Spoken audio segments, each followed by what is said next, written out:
সফলতার পথ এত সহজ নয়, আর এত সহজেও আসে না।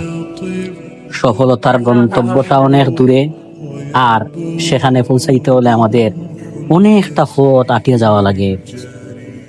হয়তো আজ আমি ব্যর্থ, হয়তো আজ আমার সময়টা বাড়া যান না, কিন্তু আমি বিশ্বাস করি আজকের ব্যর্থতা মানে আমার জীবনও শেষ নাই।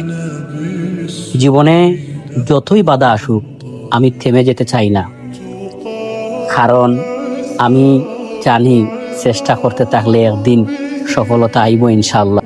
সফলতা যদি অনেক দূরে থাকে, তবুও আমি ধীরে ধীরে সেই পথেই হাঁটব। হয়তো সময় লাগবে, সময় নষ্ট হবে, হয়তো অনেকবার পড়ে যাব, কিন্তু পড়ে যাওয়ার পরও আবার উঠে দাঁড়াবো, কারণ আমার বিশ্বাস আল্লাহর উপর ভরসা রাখিয়াই আমি চেষ্টা করিয়া যাইব। আমার সফলতার পথ কোনো সময় বৃথা হইতো না। তাই আজ আমি যেখানে আছি সেখান থেকেই শুরু করছি। একদিন ইনশাআল্লাহ আমার স্বপ্নর গন্তব্যে পৌঁছাবো।